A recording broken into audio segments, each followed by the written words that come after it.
이강인의 파리 생활이 종착역에 다다랐습니다.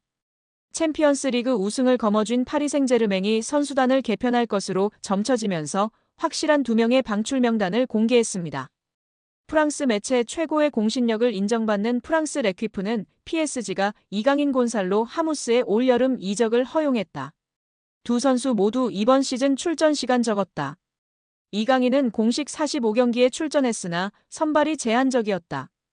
특히 유럽축구연맹 챔피언스리그에서 4경기에 선발로 나섰다. 16강 이후에는 단 한 번도 선발 출전이 없다고 보도했습니다. 여기에 맨체스터 유나이티드가 파리 생제르맹 선수를 대거 영입하는 것을 추진하는 것으로 전해졌습니다. 프랑스 매체 PSG 인사이드는 PSG 선수 중 3명이 맨유에 관심을 받고 있다. 맨유는 이강인, 네베스, 멘데스 영입을 계획하고 있다. PSG가 챔피언스리그에서 선보인 경기력으로 인해 맨유는 PSG 선수들에게 관심을 가지고 있다고 전했습니다. 프랑스 매체 버풋볼 클럽은 21일 맨유 영입설이 있는 선수 중 멘데스는 PSG와 재계약 협상 중 맨유가 자신에게 관심을 보이자 맨유의 관심을 이용해 PSG에 더 높은 급여를 요구하기도 했다. 멘데스는 지난 2월 PSG와 계약을 연장했고 1년 연장 옵션을 포함해 2030년까지 5년 재계약을 체결했다. 맨유는 멘데스와 PSG의 재계약에도 불구하고 멘데스 영입을 포기하지 않을 것이라고 언급했습니다. 이 매체는 PSG는 맨유가 영입을 원하는 3명의 선수 중에서 올 여름 이적 시장에선 이강인만 이적 가능하다는 뜻을 나타냈다. 멘데스와 네베스에 대해 PSG 경영진은 이적 불가라고 전했다고 덧붙였습니다. 이강인은 최근 맨유 이적설이 꾸준히 언급됐는데요. 다만 이강인은 다양한 이적설에도 불구하고 올 시즌 종료 이후에도 PSG에 잔류할 가능성도 주목받고 있습니다. 프랑스 매체 르파리지앵은 PSG의 캄포스 단장은 이강인과의 재계약을 자신의 우선순위 중 하나로 삼았다. 이강인은 2028년 6월까지 PSG와 계약 기간을 맺고 있다며 시장 가치 3천만 유로로 평가받는 이강인 영입을 원하는 클럽은 넘쳐난다. 프리미어리그의 맨체스터 유나이티드와 크리스탈 팰리스가 이강인 영입을 위해 움직일 수도 있다고 언급했습니다. 여러 구단 가운데 가장 구체적으로 이적설이 제기된 팀은 이탈리아 세리에어 챔피언이자 김민재의 전 소속팀 나폴리였습니다. 앞서 흡이차 크바라츠헬리아를 PSG로 이적시킬 당시에도 이강인을 딜에 포함시키기를 원할 정도로 꾸준히 이강인 재능에 관심을 기울였던 팀인데요. 현지에서도 이강인이 PSG를 떠나 주전으로 활약할 수 있는 팀으로 이적을 원한다는 보도가 잇따라 나왔고 나폴리가 가장 유력한 행선지로 떠올랐습니다. 나폴리뿐만 아니라 수많은 이적설이 더해져 이강인의 이적은 기정사실처럼 보였습니다. 뜨거운 빅리그, 빅클럽들의 러브콜 속 이강인이 사실상 골라서 팀을 갈 수 있는 상황이 될 거라는 기대까지 커졌습니다. 그런데 커다란 걸림돌이 생겼는데요. PSG가 책정한 이강인의 이적료가 무려 4천만 유로 약 621억 원에 달한다는 점입니다. 2년 전 PSG가 이강인을 마요르카에서 영입할 당시 들였던 이적료 2,200만 유로 약 342억 원에 2배 가까운 수준으로 폭등했습니다. 어느 구단이든 부담스러울 수밖에 없는 액수이기도 합니다. 이강인 영입에 오랫동안 공을 들였던 나폴리마저도 4천만 유로의 이적료엔 난색을 표하고 있는 것으로 전해졌습니다. 4천만 유로는 나폴리 구단 역사상 3번째로 높은 이적료 지출이기도 합니다. 세리에 A 정상에 올랐던 지난 2024년도 시즌에도 나폴리 구단이 선수 영입에 가장 많이 들인 이적료 지출은 3,500만 유로 약 543억 원이었습니다.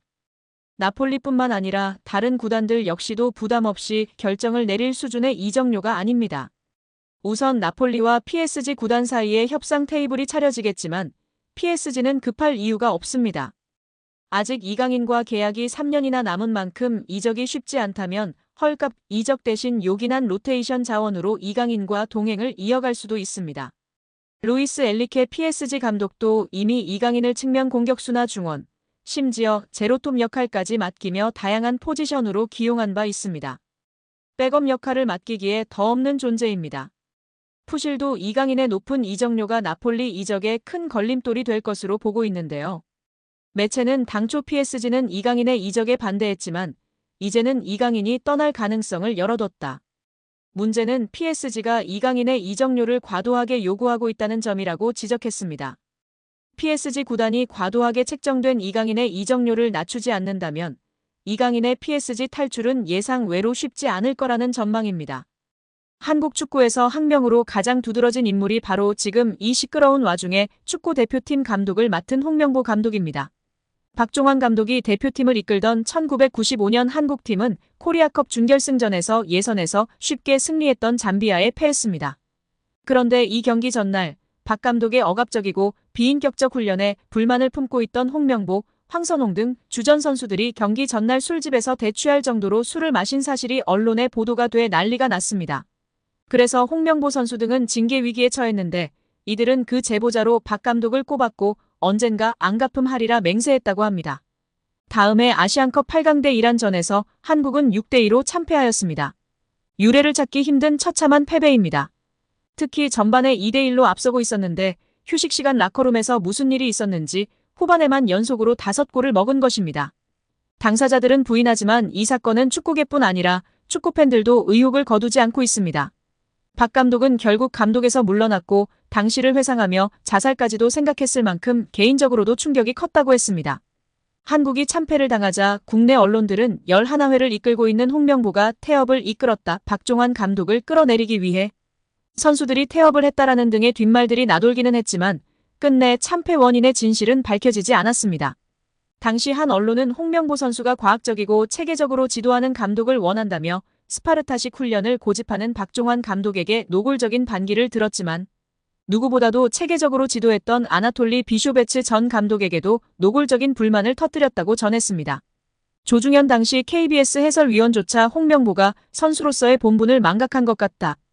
옛날에는 감독의 그림자도 밟지 않았는데 어쩌다 이 지경이 됐는지 모르겠다고 개탄했다고 합니다. 하석주 전 전남 감독은 최근 언론 매체 오센과의 인터뷰에서 11회는 그냥 봉사단체다. 내가 회장을 맡고 있다. 라고 밝힐 뿐 특별한 이야기는 하지 않았었습니다. 선수들을 완전히 장악한 감독은 아마 거스 히딩크 감독이 유일할 것입니다. 부임 후 선수들을 지켜본 후 그는 자신의 스타일과 맞지 않는다며 이동국 선수를 대표팀에서 탈락시켰습니다. 이동국 선수는 당시 대표팀 부동의 스트라이커였습니다. 난리가 났지만 히딩크 감독은 꿈쩍 않았습니다.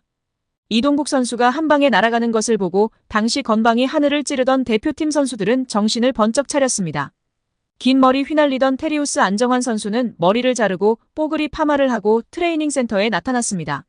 이는 히딩크 감독이 레알 마드리드 등 명문 유럽 프로팀의 감독이었고 직전 월드컵에서 한국팀을 5대0이라는 처참한 스코어로 지식여버린 네덜란드 팀의 감독이었기에 가능한 일이었습니다.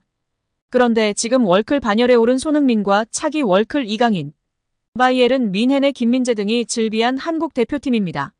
고작 K리그 선수발로 우승 몇 번 한 감독이 자기가 최고라고 자부하고 있는 상황 속에서 과연 어떨까요? 제대로 된 절차도 밟지 않은 낙하산 감독인 주제에 선수들이 너무나 불쌍할 따름입니다. 여기에 국내 방송에서 히딩크 감독이 한국과 이강인, 손흥민 등을 언급하며 이야기한 사실이 화제가 되고 있습니다. 4월 17일 방송된 유퀴즈 온 더 블럭 240회에서는 거스 히딩크 전 대한민국 축구대표팀이 출연해 한국 축구의 미래를 응원했습니다. 또 히딩크와 친분이 있는 야판 츠베덴 서울시향 음악 감독도 출연해 히딩크와 티키타카를 자랑했습니다. 히딩크와 츠베덴은 각각 축구와 음악에 있어서 네덜란드가 배출한 세계적인 거장이자 누구보다 한국을 사랑하고 인연이 깊은 네덜란드인이라는 공통점이 있었습니다. 히딩크 감독은 네덜란드와 대한민국, 호주, 러시아 국가대표팀, 레알 마드리드와 첼시, 아인트호번 등 여러 축구 명문 클럽과 국가대표팀의 사령탑을 역임한 세계적인 명장입니다. 츠베덴 감독은 줄리어드 음대를 졸업하고 세계 3대 피라모니로 꼽히는 뉴욕 피라모니 등 다수의 음악 예술 감독을 역임할 만큼 현존하는 최고의 마에스트로로 통합니다. 두 거장은 각기 다른 분야와 14살의 나이 차이에도 불구하고 사적으로 절친한 관계로 유명합니다. 전 대표팀 감독으로서 히딩크가 바라보는 현재 한국 축구의 상황은 어떨까? 히딩크는 한국 축구가 차기 대표팀 감독을 결정해야 하는 중요한 시기에 있다고 분석했습니다. 그러면서도 히딩크는 한국 축구는 제가 처음 왔을 때와 비교하면 정말 많이 달라졌다. 2002년에는 안정환을 제외하면 외국에서 활동하는 선수가 거의 없었다. 하지만 지금은 손흥민, 김민재, 이강인 등 많은 선수들이 전 세계 리그에서 활동하고 있다라며 그만큼 엄청난 발전을 이루었다는 뜻이다. 한국 선수들은 충분히 자부심을 가져도 된다고 격려했습니다. 마지막으로 히딩크는 위기라는 단어를 너무 남발하지 말라고 당부하면서 미래에 뭘 할 수 있을지를 생각하라, 무엇을 발전시킬지를 고민하는 것이 한국에게는 중요하다고 발상의 전환을 간조했습니다. 한국 선수들 특유의 강인한 정신력을 높이 평가한 히딩크는 앞으로도 한국 축구만의 강인한 정신을 유지한다면 더 멋진 미래가 열릴 것이라는 따뜻한 덕담을 전하며 이야기를 마무리했습니다.